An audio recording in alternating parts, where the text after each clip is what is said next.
Sir, আপনাকে আজকে নিয়ে আসছি, এই রাস্তা দিয়ে গাঁজা প্রচলনটাই বেশি। এখান দিয়ে মনে করেন যে আদান প্রদান হয়।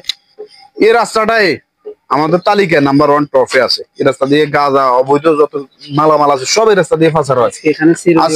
হ্যাঁ হ্যাঁ স্যার, আমরা এই জন্য আপনাকে নিয়ে আসছি আজকে। আমাদের প্রতিদিন কনস্টেবলরা ডিউটি মেবি ফাঁকি দেয়, যার কারণে গাঁজা পাচার হচ্ছে। আজকে আমরা ধরবো। এই যে এখন আসরে আজান দিছে, গাঁজা ব্যবসায়ী এখন আসবো। এখন আমরা কিন্তু ধরতে পারবো তাকে। এখানে কনস্টেবল, এই প্রত্যেকদিন আমরা পড়া পাহারা দাও। আমরা যেভাবে কাঙ্গা আত্মসম্মান রক্ষা করতে হবে, আমরা সেগুলো ধরুন যেভাবে। চলো চলো।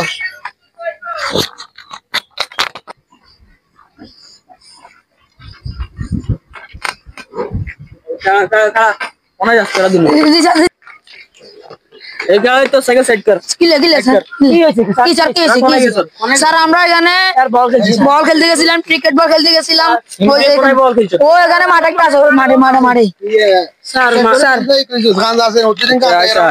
স্যার কিছু নেই স্যার, আমরা ছাত্র, এগুলো জানি না স্যার, এগুলো আমরা জানি না স্যার। তোমরা কোথা থেকে আসছো? স্যার আমরা মাঠে খেলতে গিয়েছিলাম। কোন মাঠে? এই যে স্যার এখান থেকে মাঠে। এখানে আমার জানা মতে ওটা হচ্ছে বাগান, বিশাল এক বাগান অ্যামাজন। তোমরা তো ওই দিক থেকে আসতেছো। এখানে আমার জানা মতো কোনো মাঠ নেই। এই চার্জ করো।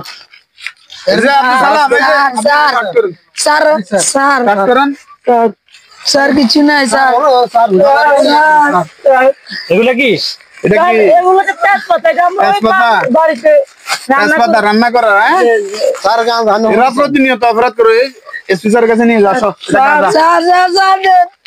স্যার ভুল হয়ে গেছে। এরা সবসময় বিভিন্ন রকমের নেশাতে জড়িত। স্যার সাহায্য দেন। এটা তো হচ্ছে ডিলার। ডিলার স্যার এখন কি করবো? শোনো, আগে দুজনকে রিমান্ডে দিয়ে দেওয়া, টিম থেরাপি দিয়ে দাও আগে। তারপরে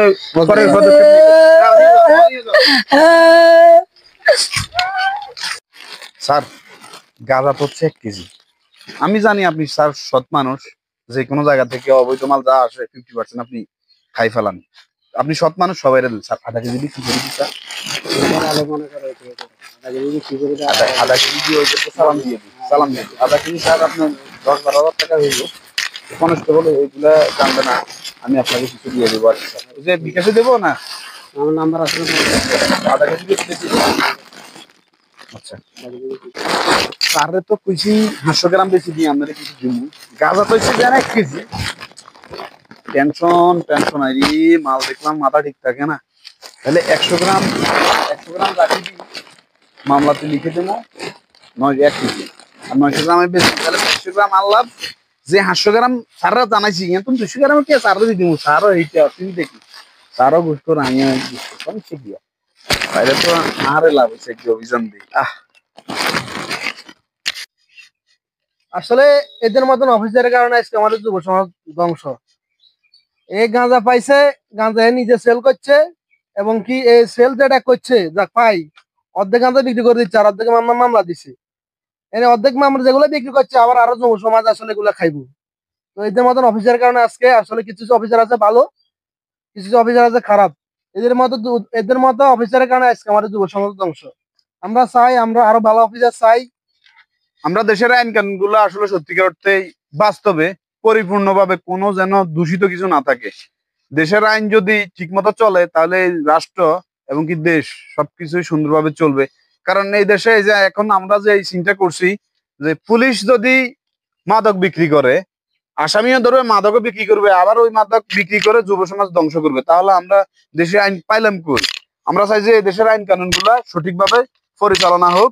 কেউ যাতে এগুলোর সাথে কোনো প্রশাসন যেন এগুলোর সাথে লিপ্ত না হয়, আমরা এটাই চাই। এটা আমাদের চাওয়া।